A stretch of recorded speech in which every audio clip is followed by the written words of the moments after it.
This is the Greg Bedard Patriots Podcast with Nick Cavins. He's Greg, I'm Nick. This episode is brought to you by FanDuel, the exclusive wagering partner of the CLNS Media Network.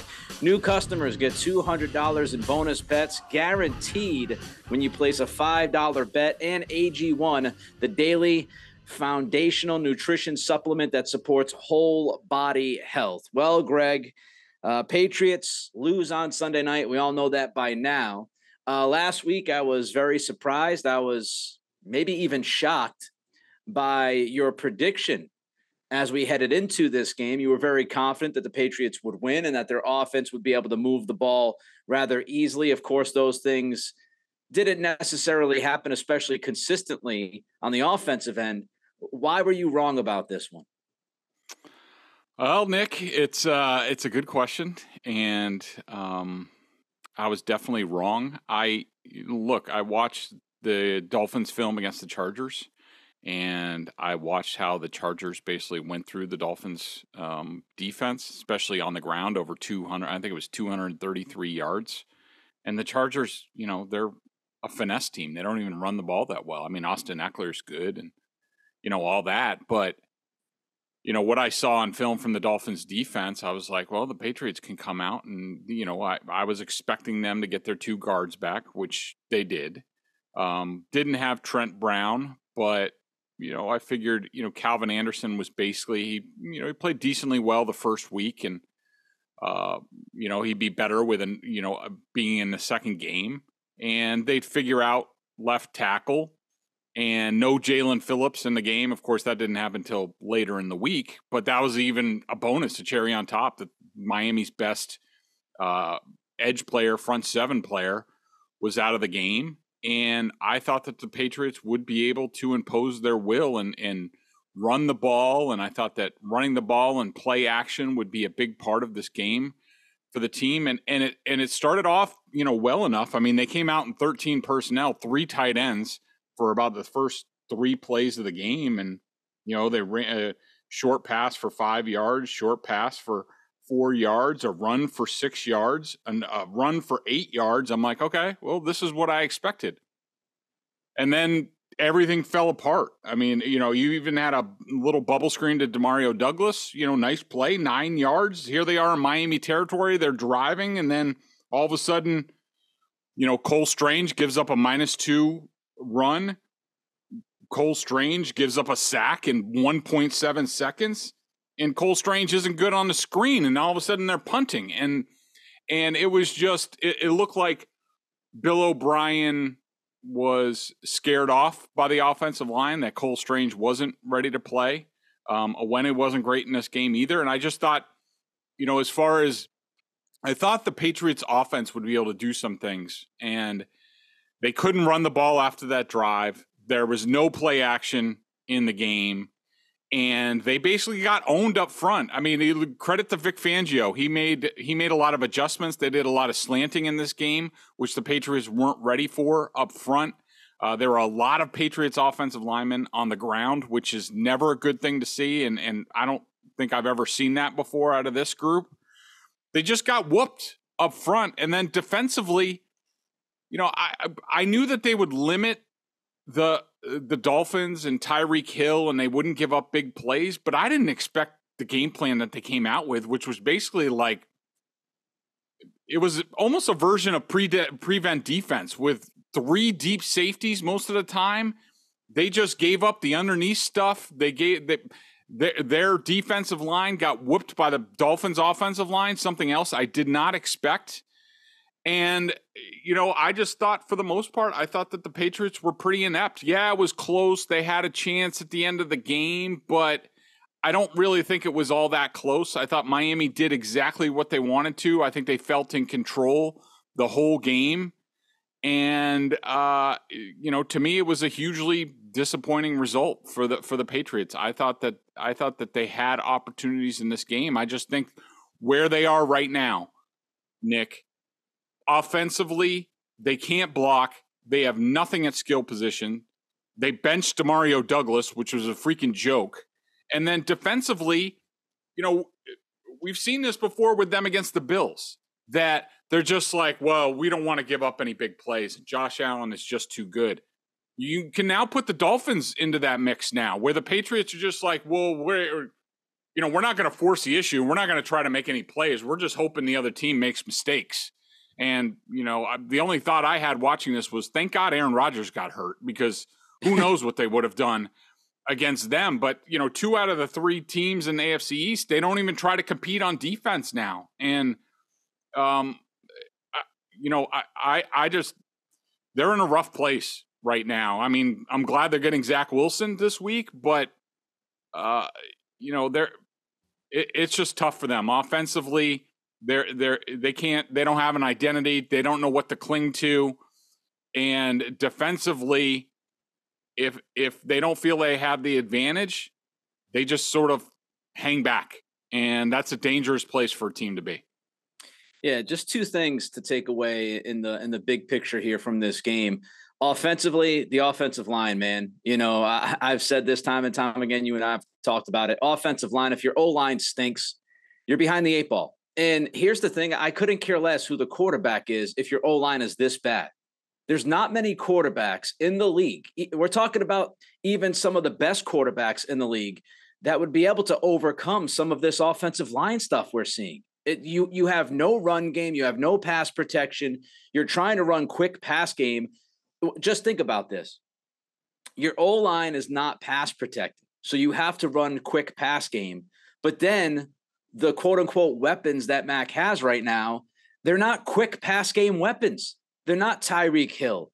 They're not Jalen Waddle. They're like, they would have to run some semblance of what you see from Miami, but they don't have the guys on the outside. They don't have the weapons to run that kind of offense. So it's just all kind of a mess right now. And when you don't have explosive weapons and you're constantly in tough down and distances, which they are, because you can't run the ball, which means 2nd and long and 3rd and long. And then you're giving up sacks, which means, down and distance is a nightmare. You don't have the kind of players with the explosivity that will get you those 15, 20-yard chunks. So it all kind of rolls downhill from the offensive line. And defensively, Greg, I agree with you. I just thought they lacked aggression. I thought they lacked aggression. I thought they lacked physicality. I thought they lacked urgency. And I understand, if you're going to tell me you're going to lay back and the whole idea is, hey, we'll let you move the ball between the 20s, the old bend don't break defense, that's fine. But in the first half, when Miami gets into the red zone, you cannot give up 2 touchdowns out of those 3 drives, because you're not bending, not breaking, you're breaking.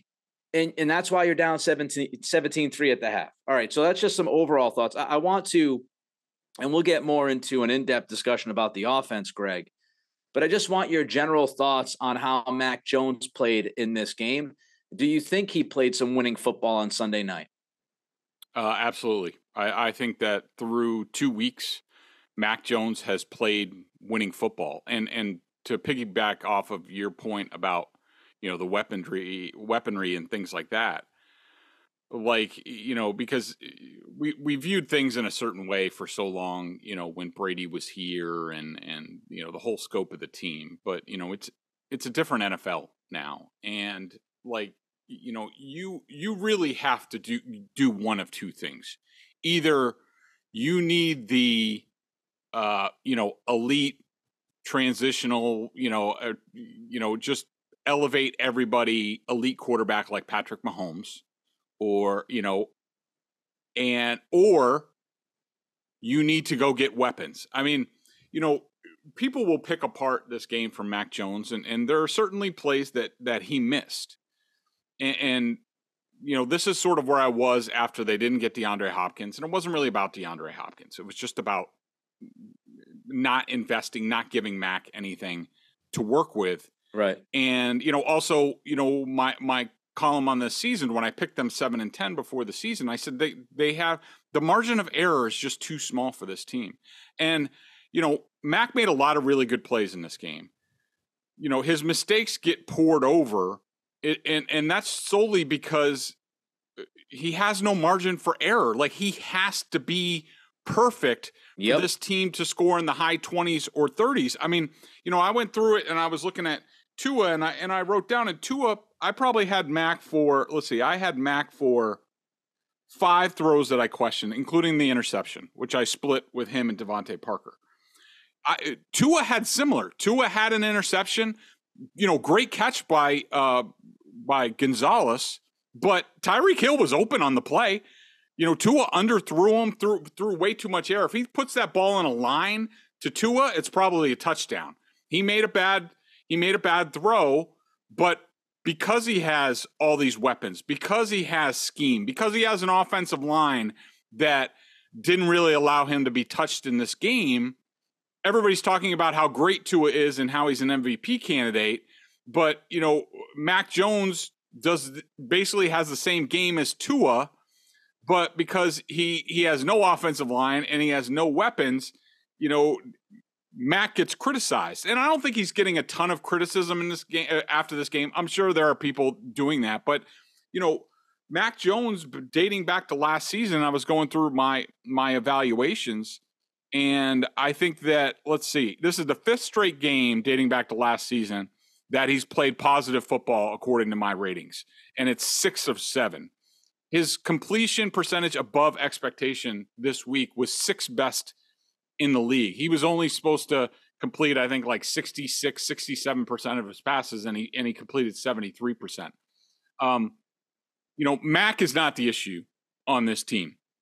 It's what Bill has done to him. And I really think this entire season, and we've talked about this before, after the DeAndre Hopkins thing, that this season is a litmus test and basically a measurement on, can Bill construct a team in today's NFL?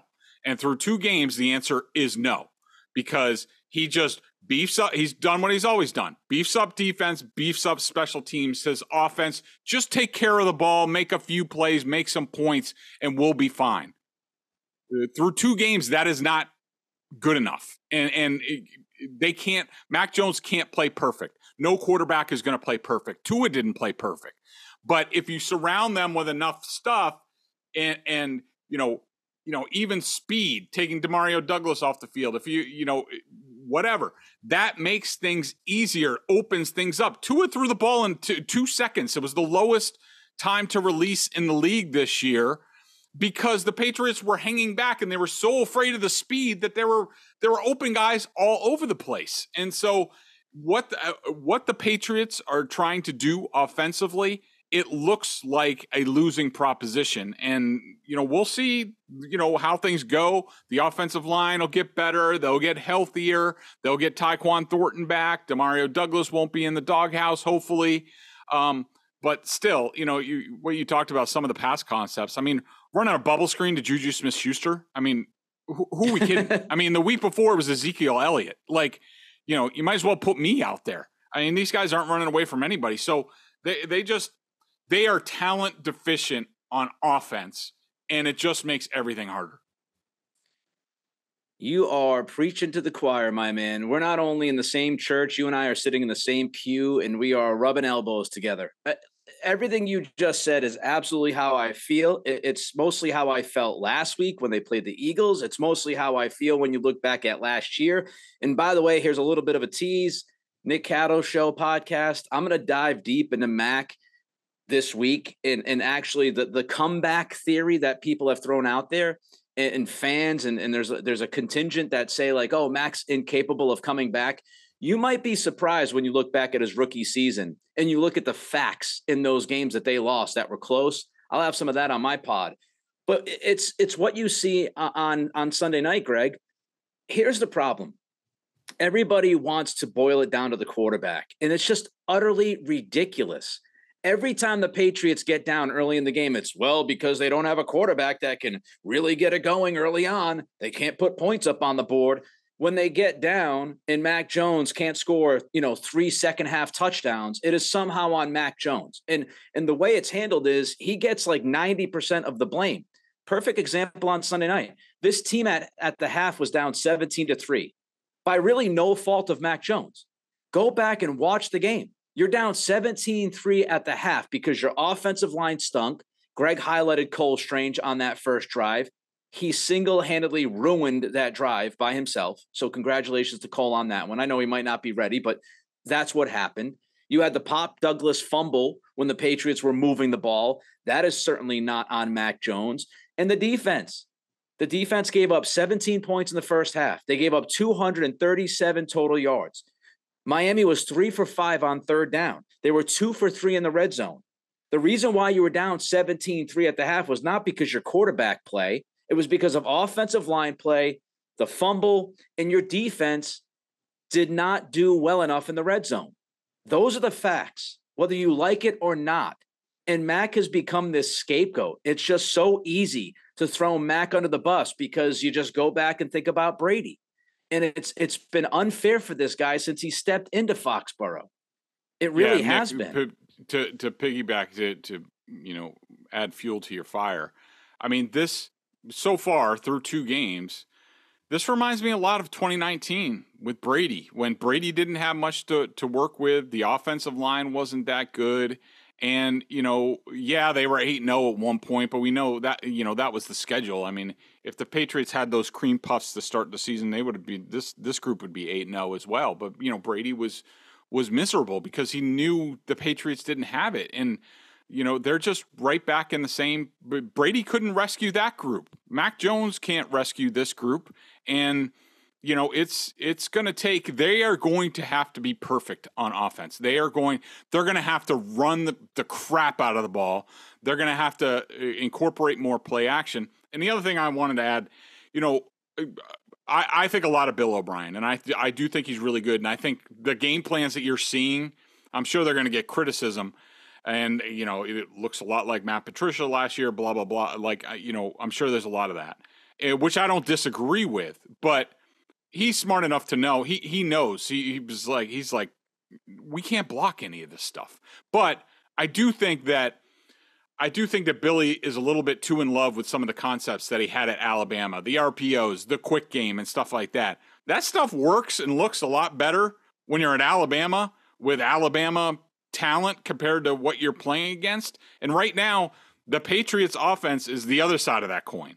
Right. They're Troy, they're Auburn, they're, whoever gets outclassed by Alabama. That's what Billy is working at, a talent deficiency, just like Mac Jones is. And there's no other way out of it other than they're going to have to attain perfection on offense. And that's a tough way to go. Yeah, you can't ask any quarterback in the league to be flawless. You watch Patrick Mahomes. I think it was 3 years ago. I don't quite remember which year it was, but Patrick Mahomes, by a significant margin, led the league in interceptions that were dropped. He made a ton of mistakes like 3 years ago. I think it was Tyreek's last year or something. I'm trying to remember, but the point is, quarterbacks make mistakes every week. Quarterbacks will make mistakes every week. Quarterbacks will miss guys that are open. Not every week will they turn the ball over, but they will throw their share of interceptions. Guess what? If you're waiting for Mac Jones to be flawless, it's unreasonable expectations. You'll be waiting for the rest of your life because nobody is perfect. And I know you just witnessed the GOAT for 20 years, and the guy was as near perfect as you can be for most of the time. But as Greg pointed out, 2019, it's a comparison that I made last week on my pod. When you look at, one possession games, Brady in 2019 in one possession games, his statistics, if you look at it, and I won't dive into the statistics, but trust me or listen to the pod I did last week. When you look at one possession games and you compare Mac Jones in one possession games throughout his Patriots career through the Eagles game, and you compare the one possession statistics of Brady in 2018, 2019, guess what? Mac Jones has better stats than Brady does. Doesn't mean he's better quarterback than Brady. I'll say that loudly. It's obvious. I'd be delusional if I thought that. Send me somewhere to get looked at. The point is, Brady's stats were close to Mac Jones's stats in one possession games because of 2019. Brady was so good in 2018 in one possession games. When you compare it to 2019, he fell off pretty much a cliff. I think he completed like 55% of his passes. I think something crazy, like off a cliff. And it wasn't Brady because we saw Brady go to Tampa. Brady didn't lose it. And everybody, not everybody, but, some said back in 2019, like, oh, Brady's washed. Brady's done. Look, he's falling apart. He's not the same guy. Well, was it the quarterback or was it what Brady had to work with in 2019? And that's continued from 2019 all the way until right now. The quarterback, no matter who it was, whether it was Brady, Cam, or Mac, they haven't had enough. We'll have more on Mac. We'll also have more on Bill O'Brien because there are a few questions I have for Greg. But first, let's talk about our friends at FanDuel. I had a pretty rough week. I had some tough breaks on Sunday. Honestly, I really did. I won a couple of them. I had Ramondre at like 50 yards rushing or something. And I had Mike Gesicki over 15 yards receiving. And I did that 2-leg parlay with those two things. But I came up just short a couple of other bets. But FanDuel is a fantastic place to check out. I have won more than I have lost there by far. Greg, tell the fine people about our friends at FanDuel. Snap into action this NFL season with FanDuel, America's #1 sportsbook. Right now, new customers get $200 in bonus bets guaranteed when you place a $5 bet. That's $200 in bonus bets, win or lose. I love those little suckers, those little bonus bets. It's like free money. If you've been thinking about joining FanDuel, there's no better time to get in on the action. The app is easy to use. There's a wide range of betting options, including spreads, player props, over-unders, and more. So visit FanDuel.com/Boston and kick off the NFL season. FanDuel, official partner of the NFL.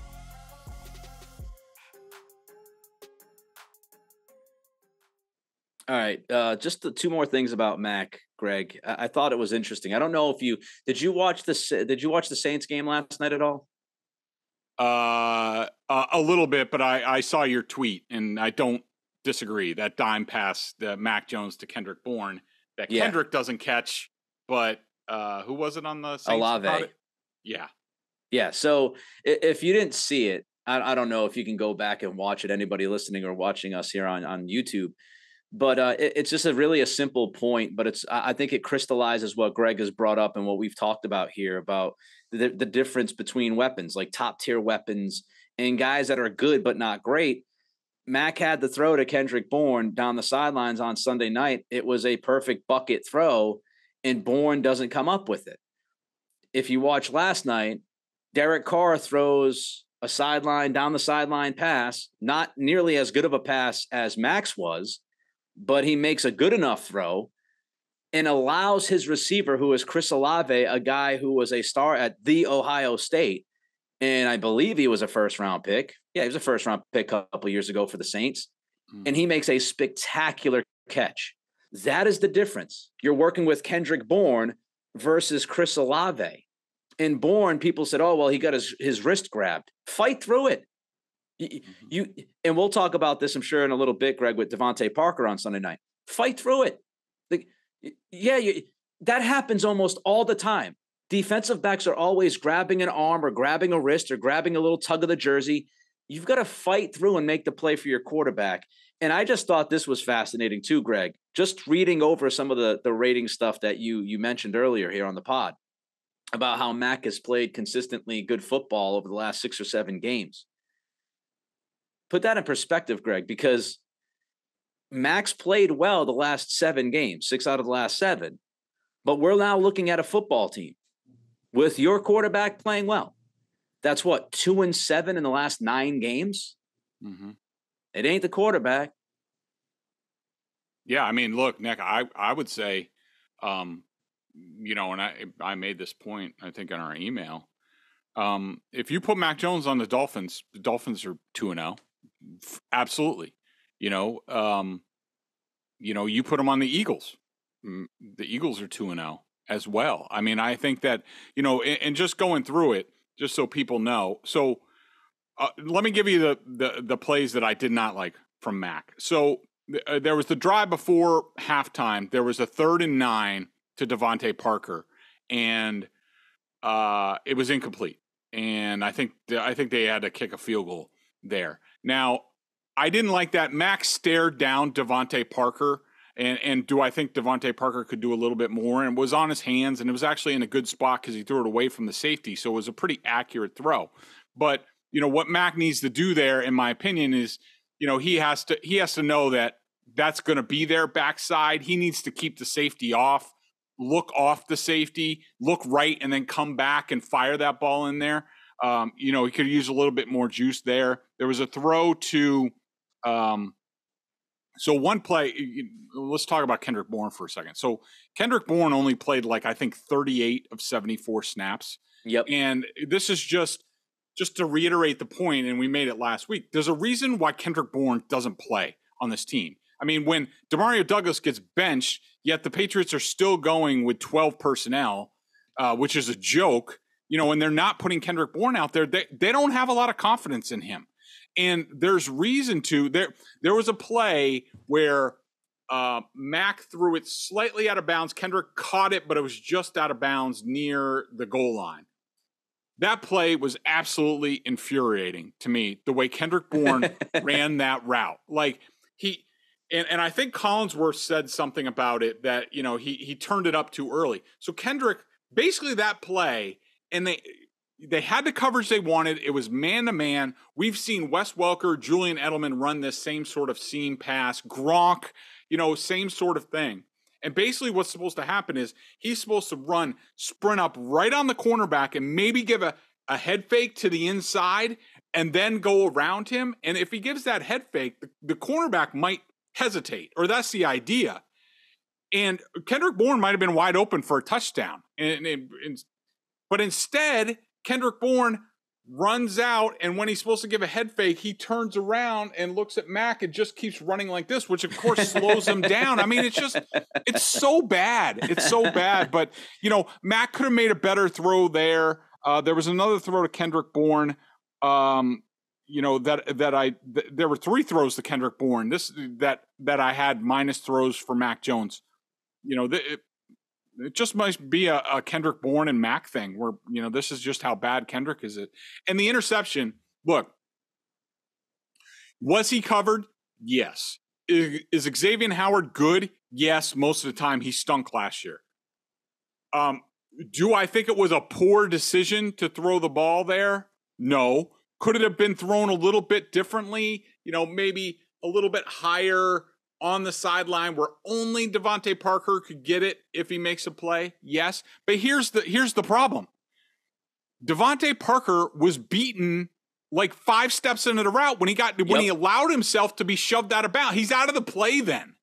All right, should Mack have just thrown it out of bounds at that point? Maybe. Mack might have had Hunter Henry in the middle, but even there was a safety over the top lurking. I'm sorry, in the way this roster is constructed, Devontae Parker, who you just gave an extension to, who is supposed to be Mr. 50-50 ball, he has one-on-one coverage with the cornerback. You've told Mac Jones to throw that ball, basically, by everything you've done with Devontae Parker. He's your quote-unquote best wide receiver. Well, I mean, Juju gets paid more, but best boundary wide receiver. And I'm sorry, Devontae cannot allow himself to be shoved out of bounds. You see a wide receiver get shoved out of bounds, that's a fail for the wide receiver. Yep. He's played against Xavier Howard. They used to be teammates. Howard used to kick the crap out of him in practice all the time. Devontae should know how he's going to play that. And Devontae comes off, and he has outside leverage. You're going to have to do something to make room. Devontae's got to put a shoulder in down there, and I think Mac's expecting Devontae to be physical, to not get owned, to not get pushed out of bounds, and then all of a sudden, stop and jump in front of him and make a catch. That's how that ball was thrown. And so I don't think it was an egregious interception. I split it between the two of them. I lean a little bit more towards Parker, where, he at least has to break that up so it's not an interception. But his punk ass got pushed out of bounds. When you see a receiver get pushed out of bounds, you've lost. And coaches will tell you that's not being physical enough. And Devontae Parker's got to be more physical than that, and he can't allow himself to be ridden out of bounds. That's a fail for the wide receiver. Didn't love the interception by Mac. Didn't love the decision by Mac in that situation, the timing of the decision. And he could have made a better throw. But I also agree with you on Parker. Dude got bodied. He got bodied on that route. He got abused.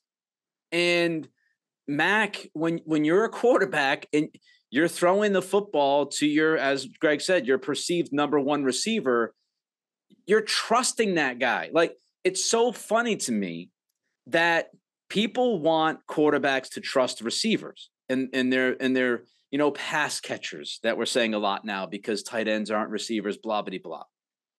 And then when a quarterback trusts one of their pass catchers and the pass catcher doesn't give the quarterback 100%, again, we go back to it's the quarterback's fault.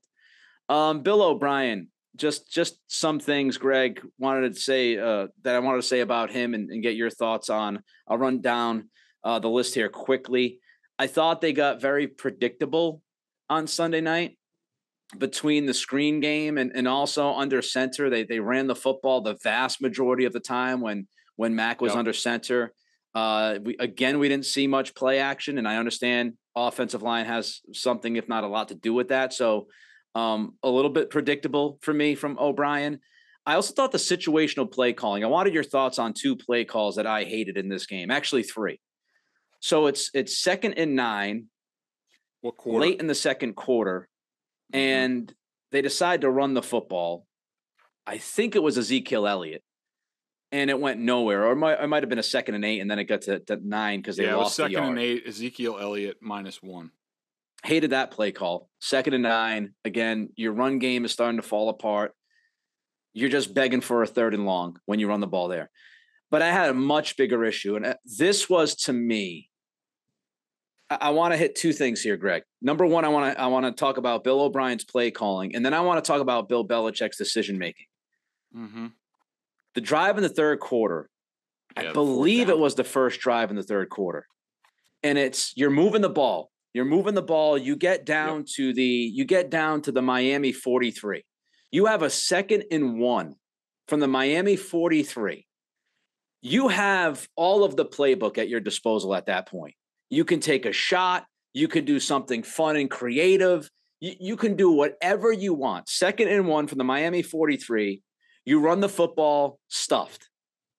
Now you're looking at 3rd and 1-ish. And they ran a toss play. That lost 3 yards. 2nd and 1 from the Miami 43. Back-to-back runs. You lose 3 yards. Okay? Before I get to the Belichick part of this, just your thoughts on those play calls I mentioned. So, I definitely I had those 2 plays circled as sort of crucial points in the game. Very similar to the opening drive where they're moving the ball and right around the Miami 40, or then they just disintegrate. I like your thought on I would have to look at the film to see if Mac checked out of that play. There might have been a shot play called, but then Mac saw the defense and he checked to a run. I'm not sure about that, but I do like the thought just in general of 2nd and 1, take a shot. Like you're at the plus 42, like you have trouble screwing. Yeah, let's go for a shot. Now I put that stuff on Stevenson. I thought there was he sort of pitter pattered in the backfield. And it wasn't. Is that because he doesn't trust the offensive line, Greg? Is he? I think he's dancing a decent amount this year so far. The first 2 games, is that the O-line? He just doesn't trust in front of him. Yeah, I think what's where he's supposed to be running the ball is just not there, and I think that because of the lack of continuity and lack of practice with all these guys, he's indecisive. Where that play. He just needs to hit it up there. He needs to pick up the 1st down. Now, the 4th down play, I would be interested. I haven't gotten an answer on this yet. So I don't love toss plays in general, but that was the play. If people are thinking of the game, they run a toss play, and it's Calvin Anderson next to Pharaoh Brown. And Pharaoh Brown's only been here a couple weeks. Both of those players they both pull, basically. And then somebody runs right through that gap. I think it was Javon Holland. It was. Yeah. Runs right through and takes him down for a 4-yard loss. So to me, and I do think the rest of the play was blocked well. So to me, my interpretation of that was Pharaoh Brown screwed up. That because if you watch, Calvin Anderson does a drop step with his right foot, means like he's giving ground to get around basically Pharaoh Brown's supposed to block down on Javon Holland. It's a pin pull thing where Pharaoh Brown blocks down, Calvin Anderson goes around him, and I do think they have a pretty decent play. They at least pick up the first down, but somebody didn't execute that right. I think it was Brown, but I can't be certain about that. But you know, there were definitely a few play calls in this game that I wrote down, like in the first quarter, 1st and 10 at the New England 14. Mac Jones passing complete short left to Juju Smith-Schuster. I put call. I don't know if that was one of those bubbles to Juju. Don't ever run a 40 bubble to Juju. Yeah. I mean, to me, Billy always does something for a reason. And, you know, I've been behind game planning with them, with the Texans, and I understand everything that goes into it. Everything that they have called or the approach that they're going to take, there's a reason to do that. I think they just lacked complete confidence in the offensive line, and that's where they are right now. AG1 is the daily foundational nutrition supplement that supports whole body health. I drink it literally every day. I gave AG1 a try because I was tired of buying and taking a million different pills and vitamins. I wanted something quick, convenient, and packed with all the good and essential stuff I needed to get through the day.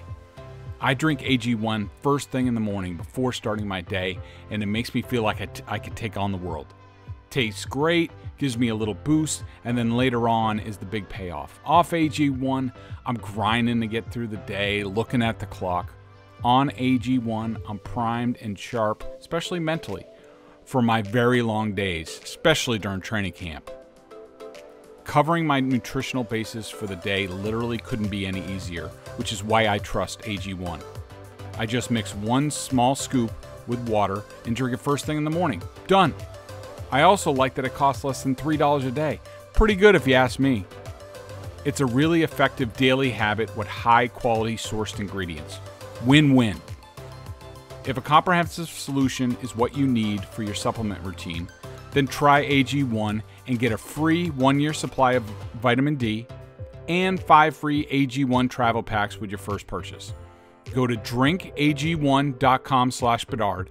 That's drinkag1.com/Bedard. Check it out. I want to get to Belichick quickly because I have not heard anybody talk about this just yet, but it was a decision that really bothered me. So same drive we're talking about. You're now 4th and 4 from the Miami 46. So you're at the plus 46. You're down 2 touchdowns. 4th and 4. Bill punts. Yep. First thing. Ridiculous. Be aggressive. Reminds me of what was going on defensively. Just lacked urgency and aggression in this game. From the coaching staff down to the field, lacked it. 4th and 4, 46-yard line on the plus side. You're down 2 touchdowns. Bill, what do you have to lose, my friend? That's the first thing. Secondly, the inconsistency from the head coach. Greg, you mentioned it. This team doesn't have an identity right now. The head coach doesn't have an identity. In week 1 against Philly, 4th and 8, 4th and 3, 4th and 17, 4th and 12, go, go, go, go, go. When your defense, I thought, actually played better against Philly than it played against Miami, you're looking at a 4th and 4. Week one, Belichick is going for that. Week 2, Belichick is punting. Have some guts. I don't know if you agree with that, but I hated the punt. I hated that decision. Get behind your quarterback here. Get 4 yards and move the damn chains. Yeah, I had the same thought, Nick, live. I was like, all right, they had lost, so they went no gain minus 4 yards, and it's 4th and 4 or 4th and 5 at that point in the game book. And I was just thinking, like, go for it. I mean, you're down 17-3. You stop them to start the second half. Like, what's the harm? And we also, speaking of Belichick inconsistency, we might as well have the Demario Douglas discussion now. Oh God. And if I start to yell, I'm sorry, but it's his decision to bench Demario Douglas and just in general in this game, Nick, seeing some of it on TV. I got sort of like Bill Belichick, late Don Shula sort of vibes, like old man on the sideline barking, like, nothing's going right. Like, But the Demario Douglas thing, like, it's a complete joke. One of the Dolphins, a prominent Dolphins defender, told me after the game, he's like, Demario Douglas is the only good player on that offense. And Bill took him out of the game. Why? The kid, even when I coach, I tell the kids, I said, look, if you make an aggressive mistake, that's okay. You make a mistake being careless or what have you, then we might have a problem. But if you're being aggressive and you make a mistake, all right, that happens. At least you're trying to make a play. The kid tried to make a play.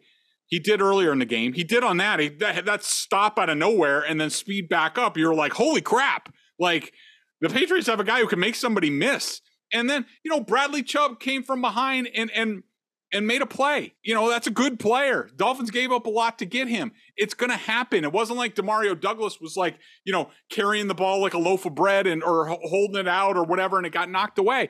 Bradley Chubb just made a better play. Maybe because he's like 6'5" and 290 pounds, and Demario Douglas is like 5'6" and 180 pounds. But here's my thing about Demario Douglas. He shouldn't even be on the field. The only reason he is on the field, that a 6th-round pick out of Liberty is playing Sunday Night Football in his second NFL game, is because Bill Belichick left this roster so damn thin on offense that they have no choice but to put this kid on the field. And I love Demario Douglas, and I think he's real, and I think he's earned being out there. But Bill can't, you can't penalize the kid for your mistake. It's your mistake that you didn't get enough on offense, that you got to, put 6th-round picks out there. It wasn't an egregious mistake. The kid just made a mistake. Ezekiel Elliott fumbled in the first freaking game. Does he get benched? No. What are we doing here? It's like Bill is just so inconsistent. I don't know if he's starting to forget things, but it's starting to get to the point where it's a joke. Some of Bill's decisions and how he does this and doesn't do this, and he gets up to the podium after the game, and he's just like, not much to say about that. Oh, really? You fall to 0-2 at home? You've lost 7 of 9, and there's nothing to say about it? What are we doing here with this team? As Julian Edelman would say on Inside the NFL. What are we doing? Seriously. Cut your nose to spite your face. I mean, Demario Douglas, you needed him. He's the only guy who can make anybody miss. He's the only guy who could take one of these short little crappy plays which they can run. It's the only thing that can run right now, and he can go 80 yards for a touchdown. Freaking Devontae Parker stinks. Juju stinks. Yeah, I don't hear any of the receivers mouthing off about stink, stank, stunk right now. I mean, Juju is terrible at this point. Juju Sanu's probably being kind. And you benched Demario Douglas? What the F are we doing around here? Seriously. It's ridiculous. You mentioned the inconsistency again. The inconsistencies on 4th down decision-making the last 2 weeks, the inconsistency how you handle Zeke and Demario Douglas, and people might say, yeah, but he's a rookie. It was a very good play by Chubb.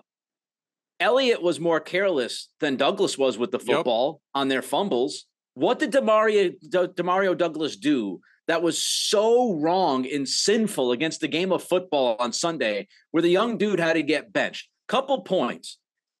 Number one, you didn't play him a lot in the preseason, Bill. What did he get? 5 snaps on offense in the preseason? And now he fumbles the football, and now you're going to actually get mad at him when you didn't have him out on the field playing against the live bullets in the preseason when he's a 6th-round pick and a rookie? That's on you, Bill. That ain't on Pop. That's on you. Secondly, why the hell is he returning punts then? Bill pointed this out and said, well, after the non-answers, which I totally agree with you, and I tweeted this out at Nick C Radio, that doesn't work anymore, okay? But the Bill Belichick snorting and getting all, chapped ass with the media because God forbid somebody asks you why you bench the only explosive offensive player that you have right now. That doesn't work anymore when you've gone 2-7 in your last 9 games. You no longer get the benefit of the doubt, Bill. Those days are over, my friend. And you need to take accountability as the head coach. And tell the fans why you decided to bench the only explosive offensive player. But Bill used it and said, well, he was still out there returning punts. Why? You didn't trust him as a receiver for the rest of the game. And don't give me this. I know they're trying to cover Bill's ass here, but don't give me he wasn't in the packages. They said the same thing about Juju in week 1, the packages. Put him in more packages. He deserves to be in more packages then. Package. Put him in a package. Have him in every package if you need to. He's the only dude that got wiggle. He's the only receiver that has wiggle out there. Put him in more packages, Bill and Bill O'Brien. But if you don't trust him with the ball in his hands on the field, but you trust him in catching punts, which I think is more difficult than running with the football, what? I'm taking crazy pills. And it's just, it is so, imagine being Mac, because people said after the game, like, oh, Mac said a little extra about Pop Douglas. Yeah, just imagine being Mac Jones, okay, right now. Like, your offensive line sucks. They can't pass protect. You're getting guys running at you every single snap pretty much. You have no run game to go to take a breath. You have receivers that can't separate when you're trying to run a quick pass game because your O-line sucks. And then the one receiver who actually can separate and give you some yak, your head coach benches them because a veteran defensive player makes a very good play. After what happened last year with the offensive staff, Mac Jones, honestly, he should go out there and be like, is anybody paying attention to this BS? Well, what do you expect from me? All right, we got a couple of quick notes on the defense coming up. With the busy fall season already in swing, you might be looking for wholesome, convenient meals for jam-packed days. Factor, America's #1 ready-to-eat meal kit, can help fuel you up fast with chef-prepared, dietitian-approved, ready-to-eat meals delivered straight to your door. You'll save time, eat well, and stay on track with your healthy lifestyle. First of all, I got an email saying, like, be on the lookout for it. When it was delivered, it was ready to go. You could tell that it was fresh. These guys know what they're doing. Too busy to cook this fall, but want to make sure you're eating well. With Factor, skip the extra trip to the grocery store and the chopping, the prepping, the cleaning too, while still getting flavor and nutritional quality you need. Factor's never frozen fresh meals are ready in just 2 minutes. So all you have to do is heat and enjoy and get back to crushing your goals. I loved, this was my favorite one, loaded bacon shredded chicken with sauteed spinach, green beans, and ranch sour cream. This only has 650 calories. I got the keto option to keep with my diet. There are so many options over there. Basically anything you want to do in terms of dietary restrictions, they can do it. You got to check it out. Head to factormeals.com/Bedard50. That's code Bedard50, BEDARD 50 at factormeals.com/Bedard50 to get 50% off. All right, let's get to the defense quickly, Greg. One question I had for you. The way the Patriots approached the game defensively, which you talked about earlier, how much did that have to do with Jonathan Jones not being active and then Marcus Jones going down during the game? Zero. Okay. I mean, that they came out with, I think their plan, their big wrinkle was, their big thing was, okay, we're going to come out with basically 3 deep safeties, sort of like an umbrella defense. And the Dolphins aren't going to expect that. That's going to trip them up. And Dolphins go right down the field. So, they played a little bit more man coverage as they had to do with when the score became like it did. But I don't think that had anything to do with anything in this game. I thought Miles Bryant, for the most part, was fine. He gave up a deep pass to Jalen Waddle, but that was a dime throw and a dime catch. Talk about, a receiver going up and making a play. And what do you expect? That's a first-round receiver against a undrafted free agent safety / cornerback or whatever. The one sort of point I wanted to make about the defense. People, it's funny. When the Patriots were winning games all the time, people would say stats are for losers. Now the Patriots aren't winning on the field, and they're trying to find other ways to win. And now they point to points allowed, or we didn't do, the defense did their part, blah blah blah. I'm sorry, but the Patriots did not stop the Dolphins in this game. For the most part, the Dolphins stopped themselves. First drive, Tua fell on 3rd down. Led to a field goal. They were on like the 3-yard line. I hate to laugh, but he literally He fell. He rolled his ankle on the drop back and just and the guy was open in the flat. He might have scored, and they might have gone for it if it was close enough. Second drive, touchdown. Third drive, Tua missed throws on second and third down that were there. He just missed them. Fourth drive, touchdown. Second half, opening drive. This was the first time the Patriots made a play in the game. They actually did a nice job where they doubled Waddle and they hit Tyreek Hill off the line, and that led to a Judon coverage sack. So that was nice. Sixth drive, Dolphins were driving, holding penalty leads to 1st and 20, blocked field goal. They probably should have had 3 points there. Seventh drive, Waddle dropped, and then Hill tripped on third down. Eighth drive, badly underthrown INT by Tua. He was open. Gonzalez, great job high pointing the ball, great catch, but his technique was not good on the play. His hips were all wrong, and if Tua throws that ball on a line, it's probably a touchdown. But, good result. Ninth drive, Mostert touchdown on first down. They don't even touch the guy. He goes through the defense like Swiss cheese. That was awful. 10th drive, Tua fumbles the snap on, I think it was 3rd and 1, and McDaniel said he was going to go on 4th down, but because he fumbled the snap, I think they lost 3 yards. They missed the field goal, and that was it. I mean, the Patriots didn't do anything to me on defense. It was just, they're hoping the other team makes big mistakes. The Dolphins made a few mistakes. That's why the score wasn't worse than it was. I mean, the Dolphins should have had at least another 6 points with the blocked field goal and the missed field goal. So that's what I have to say about the defense. Yeah, I tweeted out that Mac Jones was the reason why the Patriots were competitive in that game. If he wasn't the quarterback, they would have been humiliated. And I got pushback from a few people on X saying, the defense and special teams.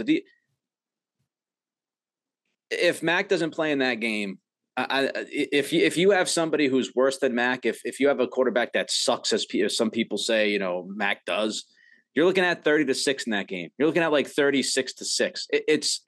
It's a walk away from Miami. It's not even a game by the beginning of midpoint of third quarter. It's just done. It's over.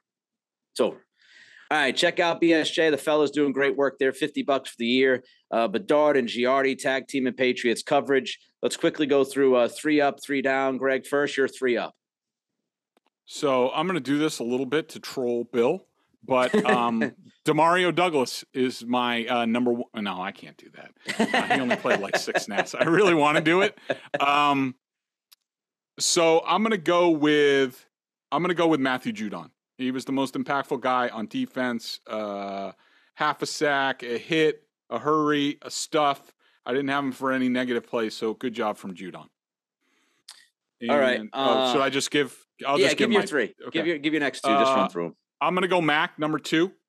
I thought he had a really good game, and I'll go Christian Gonzalez with the interception. He wasn't perfect in this game. He does cover really, really well. He really does. He can run a little bit with Tyreek Hill, even though, he didn't get a ton of chances one-on-one to do that. But, so far, 2 games into his career, good stuff. I had Mac. I had Gonzalez on my list. And I'll throw in Brendan Schooler just because the epic field goal block. Yeah. All right, 3 down. Calvin Anderson. I had him for 6 total quarterback pressures in this game. Run stuff. He was bad. Micah Wenu, only gave up 2 pressures, but he really wasn't good in this game, and he only played 46 snaps, so his rating was a lot lower than some of the other guys who played all 74 snaps. And let's see. I'm gonna go. Let's see. Kendrick Bourne. I'm gonna go Devon Godchow. They moved him to end. I'm talking about another questionable decision on the defense. Like, they decided to put Daniel Ekuwale at nose tackle a lot in this game. And, of course, on the 43-yard touchdown run, he gets completely washed out. And, I mean, he wasn't the only. Bentley was bad on that play. Jabril Peppers was bad on that play. Duggar took a bad angle. Duggar has to, that's where Devin McCourty makes, at least for most of his career, maybe not last year, because I do think I remember him missing a play like that. But Kyle Duggars has to be there. He took a terrible angle. He has to be the guy that brings him down or at least slows him up. And he didn't even lay a finger on the guy. Yeah, my list looks similar to yours. I had Aguale, I had Godchow, kind of split those two into one. Calvin Anderson was on my list. He was brutal. And I don't want to put too much on to Calvin Anderson.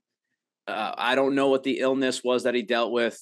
It's pretty, by the way he described it, sounded pretty serious. I'm going to give him a couple more weeks to maybe round into shape. Dude didn't play in the preseason. He wasn't out there in camp, and now he's got to deal with stuff. So, but he wasn't good. He's on the down list. And Cole Strange was on my down list as well. Got a little better as the game went on, but first half was rough for Cole Strange. And if you're going to draft a guard in the first round, he best be really good. And he wasn't really good. All right, the episode brought to you by FanDuel, exclusive wagering partner of the CLNS Media Network. New customers get $200 in bonus bets, guaranteed when you place a $5 bet. He's Greg, I'm Nick. Coming up later in the week, we preview Jets and Dolphins, Jets and Patriots. But until then, try to deal with the suffering. Ever wish you could navigate the betting field with the confidence of a pro? Patriots Press Pass listeners get a 30-day free trial. Elevate your game day and join the smart betting revolution. Go get it at oddsr.com/presspass. That's oddsr.com/presspass.